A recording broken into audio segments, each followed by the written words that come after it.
오늘은 요한계시록 12장 한 장을 다루겠습니다. 제가 1절에서 5절을 읽습니다. 하늘에 큰 이적이 보이니 해를 옷 입은 한 여자가 있는데 그 발 아래에는 달이 있고 그 머리에는 12별의 관을 썼더라. 이 여자가 아이를 베어 해산하게 되매 아파서 애를 쓰며 부르짖더라. 하늘에 또 다른 이적이 보이니 보라 한 큰 붉은 용이 있어 머리가 7이요 뿔이 10이라. 그 여러 나라의 7 왕관이 있는데 그 꼬리가 하늘의 별 3분의 1을 끌어다가 땅에 던지더라. 용이 해산하려는 여자 앞에서 그가 해산하면 그 아이를 삼키고자 하더니 여자가 아들을 낳으니 이는 장차 절장으로 만국을 다스릴 남자라. 그 아이를 하나님 앞과 그 보좌 앞으로 올려가더라. 아멘. 교회와 싸우고 있는 그 짐승의 이야기가 계속되고 있습니다. 근데 우리가 요한계시록을 이해할 때 자꾸 우리가 착각하는 것은 요한계시록의 내용이 그 순서적으로 된 게 아니라는 것이죠. 그러니까 순서를 맞추려고 하면 잘못 해석할 수가 있습니다. 오늘도 11절의 내용과 11장의 내용과 12장의 내용이 모두가 다 교회와 짐승의 싸움인데 12장에서는 좀 더 다른 차원에서 교회와 짐승의 싸움을 다루고 있습니다. 다시 말하면 그 짐승이 누군가를 밝히고 있고요. 그 짐승과 교회가 왜 싸워야 하느냐 하는 좀 더 근본 문제를 다루고 있는 게 오늘 말씀이죠. 근데 갑자기 한 여인의 이야기가 나옵니다.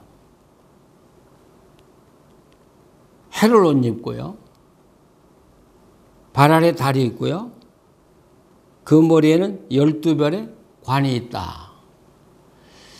해를 옷 입었으니까 굉장히 영광스럽죠. 밝고 환하고요. 빛나고요. 달을 밟고 있다. 이 달이라고 하는 것은 고대, 지금도 마찬가지지만 고대에서는 시간을 의미하는 그런 존재입니다. 그러니까 달을 밟고 있다고 하는 것은 시간을 밟고 있다. 그러니까 이 땅에 사람들의 삶과 그리고 역사의 흐름을 밟고 있는 분이 바로 그 여자라는 이야기죠. 그러면서 12별의 관을 썼더라. 여기에서 우리가 그 관이라고 우리가 이렇게 번역했는데 면류관입니다. 그 스테파노라는 말이 있죠. 면류관. 죽도록 충성하라. 그리하면 내가 생명의 면류관을 너에게 주리라 할 때 그 면류관입니다. 그러니까 12별의 면류관을 썼다. 굉장히 영광스러운 존재죠. 근데 여기서 별이라고 하는 말은 글쎄요. 우리가 분명히 잘 모르겠습니다만은 어쨌든 굉장히 영광스러운 존재인데 그게 12개나 썼으니까 이 여인의 그 모습이 흡사 예수님의 성격과 그 본질과 비슷하다는 것을 여기 나타내고 있죠. 근데 이 여자가 아이를 뵈서 해산하게 됐죠. 그리고 아파서 부르짖더라. 자, 오늘 우리가 이 본문을 이렇게 읽어나가면 어떻게 보면 마리아와 예수님의 이야기 같은데 또 어떻게 보면 마리아와 예수님의 이야기가 아닌 것 같기도 하고 그렇죠? 예. 이 요한계시록은 이미지로 표현을 하고 있는데 이걸 내러티브로 표현한다면 두 가지의 모습을 가지고 하나의 모습을 가지고 두 개의 이야기를 하고 있다. 이렇게 우리가 볼 수 있겠죠. 그러니까 이 여자는 분명히 마리아를 상징하고 그리고 있는데 근데 자세히 보면 이 여자는 마리아가 아니란 말이죠. 그러면 이 아이는 누구냐? 이 아이는 분명히 예수님의 틀림이 없어요. 왜냐하면 5절에 여자가 아들을 낳으니 이는 장차 철장으로 만국을 다스릴 남자라고 이야기했거든요. 그러니까 이 아이는 예수님이 틀림이 없습니다. 그러면 이 여자는 누구예요? 이 여자는 마리아는 아니거든요. 그래서 이 여자는 교회라고 해석할 수 있습니다. 교회. 그럼 여러분, 예수님에 의해서 교회가 형성됐고 시작이 됐는데 여기 본문에서는 예수님을 교회가 낳았다 이렇게 표현을 하거든요. 이런 면에서 우리가 성경을 이렇게 이해할 때 상당히 헷갈리는 그런 부분이라고 생각할 수 있습니다. 그런데 여러분, 교회가 예수님을 낳지는 않았지만 교회가 예수님을 품고 있는 건 틀림없는 것이죠. 예수님이 교회 안에 계시면서 교회를 통해서 예수님의 그 말씀과 행적이 세상에 널리 퍼져나가고 있는 것이거든요. 그래서 여자가 예수님을 잉태하고 있고 그리고 예수님을 이 세상에 태어나게 하고 예수님을 보호하고 있다고는 사실 바로 이 여자와 예수님과의 동일체의 모습을 그리고 있습니다. 자, 지금 교회가 예수님을 안고 있습니다. 해산을 하려고 하고 있습니다. 만약에 이 아이가 태어나면 큰일이거든요. 그러니까 하늘에서 이 용이 나타나기 시작해요. 용이 예수님이 이 땅에 태어나는 걸 막고 그리고 교회가 예수님을 통해서 이 세상에 하나님의 나라를 이루어나가려고 하는 것을 방해하기 위해서 결국 막아야 되니까 용이 나타나죠. 근데 용의 표현이 재미가 있어요. 머리가 7이고요. 뿔이 10이고요. 그 여러 머리에 7 왕관이 있다. 이 용은 머리가 7이나 돼요. 그런데 뿔이 10이고요. 이 표현은 왜 이렇게 표현했는지 잘 모르겠습니다만은 어쨌든 이 용도 대단한 힘을 가진 존재다. 예, 하나님만은 못하지만 굉장한 힘을 가진 존재다고 우리가 말할 수 있고요. 이 용이 그 뿌리로 하늘의 별 3분의 1을 끌어다가 땅에 던져요. 그리고 그 여자가 이 아이를 낳으려고 하자마자 아이를 삼키려고 하죠. 그때 이 아이를 하나님 앞과 보좌 앞으로 옮겨 보호하고요. 그리고 또 여자가 광야로 도망했고 거기서 1260일 동안 양육을 받고 보호를 받고 있었다. 이렇게 여기 표현하고 있습니다.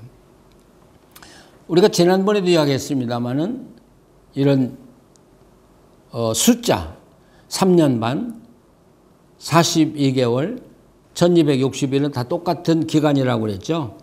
예, 3년 반이라는 똑같은. 그러니까 교회가 하나님의 보호를 받고 광야에 도망가서 거기서 보호를 받고 있다는 것이죠. 자, 그러면서 이 장면은 다시 하늘로 올라가죠. 하늘에서 전쟁이 있었다는 것이죠. 미가엘이 이끄는 천사들의 군사들과 용과 또 용을 따르는 무리들과의 전쟁이 있었어요. 그리고 이 용은 미가엘에게 쫓겨서 땅으로 내려오죠. 쫓겨나죠. 자, 그러면서 우리가 11절에 보면 우리 형제들이 어린 양의 피와 자기들이 증언하는 말씀으로써 그를 이겼으니 그들은 죽기까지 자기들의 생명을 아끼지 아니하였도다.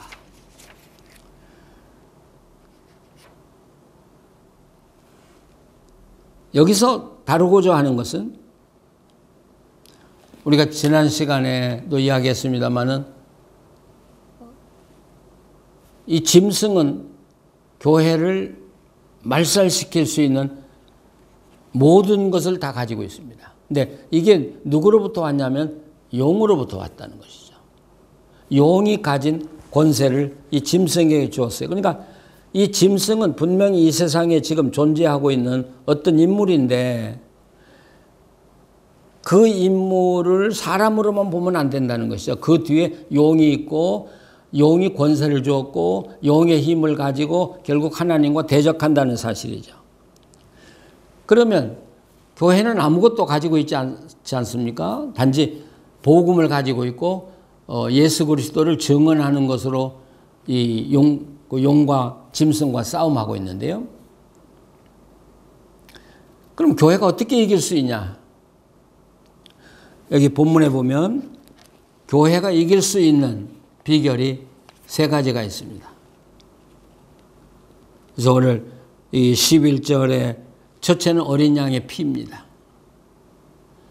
결국 이 세상에서 우리가 모든 악과 싸워서 이길 수 있는 그 바탕은 예수님이 우리를 위해서 십자가를 져 주셨기 때문입니다. 그리고 우리 죄를 용서해 주셨기 때문에 우리를 의롭다고 인정해 주셨기 때문에 우리는 사탄을 이길 수 있다는 것입니다. 이게 전제입니다. 뭐 유명한 이야기가 있잖아요. 루터가 종교개혁을 할 때 사탄이 루터에게 와서 너는 죄인 아니냐? 근데 네가 어떻게 뭐 교회를 깨끗게 하고 개혁한다고 하냐? 루터도 상당히 그 말을 듣고 충격을 받고 괴로워했다고 그래요. 그렇지, 나 같은 죄인인데 내가 무슨 교회를 개혁한다고 할 수 있겠냐? 그러다가 루터가 깨달은 게 있다는 것이죠. 그 다음에 그 사탄이 와서 똑같은 말을 했을 때 루터가 그렇게 대답했다고 그러잖아요. 그렇다, 나는 죄인이다. 그러나 용서받은 죄인이다. 여러분, 사탄 우리를 공격할 때 너도 죄인이라는 말로 공격하죠. 너도 똑같은 죄인인데 네가 무슨 개혁을 하고 네가 무슨 뭐 질서를 세우고 무슨 법을 지키겠다고 하냐. 그렇게 우리를 공격할 때 우리는 약해지죠. 너 같은 죄인이 무슨 설교할 수 있냐. 하나님 말씀을 가르칠 수 있냐. 어떻게 증언자로 산다고 말할 수 있냐. 우리는 그런 공격을 받을 때 위축되기가 아주 쉽습니다. 그러나 그걸 이길 수 있는 길은 바로 어린 양의 피입니다. 예수님이 피 흘려서 우리 죄를 용서해 주셨기 때문에 그렇다. 나도 죄인이다. 그러나 용서받은 죄인이다. 바로 이것이 이 사탄과 싸워 이길 수 있는 가장 중요한 근거라고 하는 사실이죠. 두 번째는 우리가 하나님의 말씀으로서 증언하는 말씀으로서 이길 수 있다. 우리의 유일한 무기는 예수 그리스도를 증언하는 말씀입니다. 교회 생명은 이 증언에 있습니다. 내가 아닙니다. 예수 그리스도를 끝까지 보여주고 가르쳐주고 또 예수님을 그들이 만나게 해주는 이 증언으로서만이 이길 수 있다는 사실이죠. 세 번째는 우리가 앞에서 봤던 대로 하나님의 능력입니다. 우리는 혼자가 결코 아닙니다. 우리는 하나님과 함께 살고 있습니다. 하나님이 내 등 뒤에서 나를 지켜주고 계시고 나를 받쳐주고 계십니다. 그렇기 때문에 우리는 아무것도 가지고 있지 않는 존재처럼 약하게 보일지 몰라도 아니 우리는 하나님과 함께 살고 하나님과 함께 전투하는 군인들이라는 사실. 여러분, 하나님을 대적할 수 있는 사람이 없다면 우리를 대적할 사람도 없을 것입니다. 여기 오늘 이 말씀에서 보여지는 것은 우리가 대적하는 것은 결국 짐승이 아니고 짐승 뒤에 있는 용이라고 하는 사실을 강조하고 있는 것이죠. 우리가 세상 악과 싸움하는 것은 단순하게 그 악과 싸움하는 거 아닙니다. 그 악의 뒤에는 반드시 악의 존재인 용이 있다는 사실이죠. 그렇기 때문에 우리는 용을 이길 수 있는 그런 뭐랄까요? 조건을 우리가 구비하고 살아갈 때만이 어린 양의 피, 예수 그리스도의 증언, 그리고 하나님의 능력을 힘입어 살아갈 때만이 우리는 용을 이길 수 있다는 사실이죠. 자, 그런데 지금 이 용이 쫓겨났어요. 하늘에서. 어떻게 하나님을 이길 수 있겠어요? 쫓겨났어요. 그래서 이 용이 누구냐를 성경은 밝히고 있어요. 9절. 큰 용이 내쫓기니 옛 뱀, 곧 마귀라고도 하고 사탄이라고도 하며 온 천하를 꿰는 자라.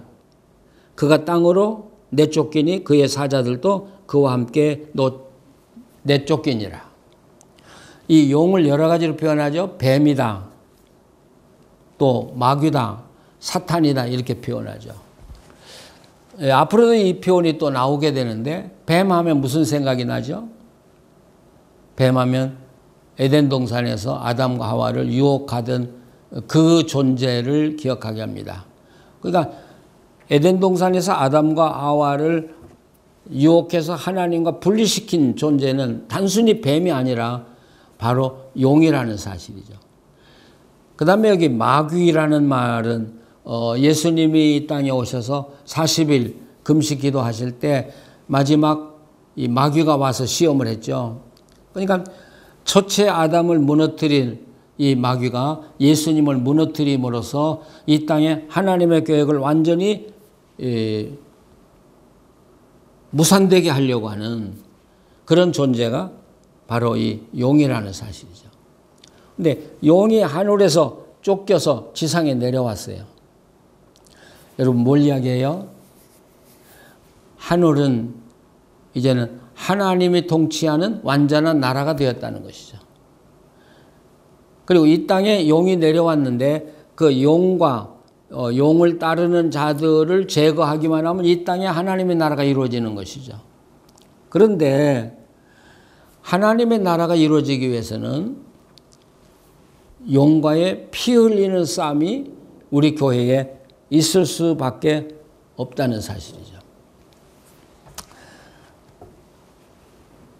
자, 이처럼 이 용과 이 교회와의 싸움이 더 치열하게 벌어지는 그 현장이 오늘 이 세상이라는 것이죠. 우리가 왜 짐승하고 싸워야 되냐? 짐승은 용의 하수인이기 때문에. 그렇기 때문에 짐승을 꺾어야 결국은 사탄이 꺾여질 수 있는 것이죠. 그러니까 이 짐승도 교회를 꺾어야 하나님이 힘을 발휘할 수가 없는 것이죠. 이런 교회와 이 짐승과의 전쟁은 필연적으로 일어날 수밖에 없다. 그리고 이건 필연적으로 이겨야 한다. 또 반드시 이길 것이라고는 사실을 이 성경은 우리에게 말씀하고 있습니다. 여기서 가장 중요한 것은 증언이라는 것이죠. 예수 그리스도의 증언자로 살다가 핍박당할 수 있고요. 고난당할 수 있고요. 때로는 죽임까지 당할 수 있다는 것이죠. 근데 요즘 제가 많은 목사님들의 설교를 들으면서 한 가지 참 아쉬운 점이 있어요. 하나님의 크시고 위대하시고 전능하시고 또 능력 있는 하나님을 소개하고 그 하나님 우리를 사랑한다는 말을 굉장히 강조하는 설교를 많이 하시더라고요. 물론 이 어려운 시대를 이겨나가기 위해서 그 하나님의 위대하심과 하나님의 사랑을 강조하는 건 당연하다고 생각해요. 근데 거기에 문제가 뭐냐면 우리가 해야 할 일이 빠졌더라는 것이죠. 우리가 하지 않으면 하나님은 할 수 없어요. 하나님 스스로 하실 수 있지만 우리 하나님의 군대들이 앞장서서 싸워줘야 돼요. 그래야 우리 성도들의 그 희생과 헌신과 충성 위에 하나님은 역사할 수 있거든요. 근데 지금 잘못하면 우리 교회는 가만히 있어도 되는 것이고요. 아무것도 안 해도 하나님이 다 하실 것이라고 한다면 여러분 우리 영적 전쟁은 결코 승리할 수가 없습니다. 우리는 복음의 여건으로 돌아가야 합니다. 그리스도의 군사로 돌아가야 합니다. 그래서 우리가 해야 할 일을 해야 합니다. 그럴 때 하나님 우리를 통해서 이 땅에 승리를 거두시고 승리의 깃발을 꽂게 될 것입니다. 자, 하늘에서 쫓긴 용. 이제 17절에 가면 용이 여자에게 분노하여 돌아가서 그 여자의 남은 자손 곧 하나님의 계명을 지키며 예수의 증거를 가진 자들과 더불어 싸우려고 바다 모래 위에 서 있더라. 여기에 의미 있는 말을 남기고 있습니다. 여자의 남은 자손. 그러니까 우리 11장에서 그리스도인들이 5분의 4가 죽었다고 이야기했죠. 순교당했다고 이야기했죠. 남은 자는 극히 소수예요. 우리가 7교에서 보았듯이 이미 노마의 물을 먹고 뭐랄까요? 그 시대에 야합하거나 권력에 야합하거나 또 음란한 생활에 빠져버린 크리스찬들도 적지 않게 있었다는 것이죠. 그러면 남은 수가 얼마나 되겠어요? 자, 그 남은 수와 그 남은 수를 마지막 멸절시키려고 지금 이 사탄이 총 공격을 퍼붓기 위해서 모래 위에 서 있더라. 이것은 13장에 굉장한 전쟁이 일어날 것을 미리 예언하고 있는 그런 말씀이죠.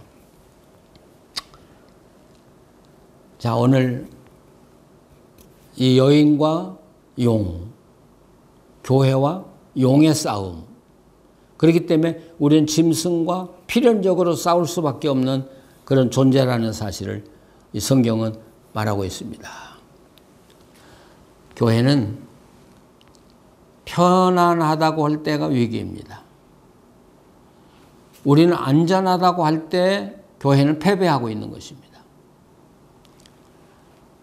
우리가 앞에서도 이야기했지만 교회는 예수 그리스도를 증언하기 위해서 피를 흘리고 가난해지고 쓰러지고 핍박을 당하고 죽을 때 교회는 생명력이 있고 강하게 된다는 사실이죠. 그럴 때 우리는 세상을 이길 수 있다는 사실입니다. 요한계시록은 결코 평안한 교회를 원하지 않습니다. 편안한 교회를 세우려고 이 복음을 쓴 게 아닙니다. 증언자로 살다가 죽으라는 것입니다. 핍박을 당하라는 것입니다. 고난을 당하라는 것입니다. 그래야 교회가 살 수 있고 이 땅에 하나님의 나라가 이루어질 수 있다고 말하는 것입니다. 오늘 우리들이 너무 세상에 취해 있는 거 아니겠습니까? 세상의 안락에 너무 도취되어 있는 거 아니겠습니까? 세상이 주는 그런 그 평안함에 너무 젖어버린 거 아니겠습니까? 그래서 오늘 교회는 생명을 잊어버리고 있는 거 아니겠습니까? 교회는 교회다워야 합니다.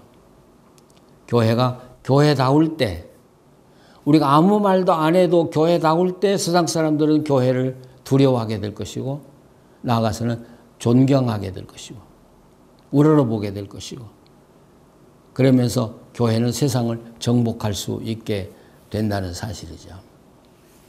오늘 교회들이 세상적인 평가로 살아가는 그런 존재가 아니라 하나님의 평가에 의해서 살아가는 그런 존재가 됐으면 좋겠습니다. 그런 우리 성도들이 됐으면 좋겠습니다. 정말 하나님께서 보실 때 잘했다.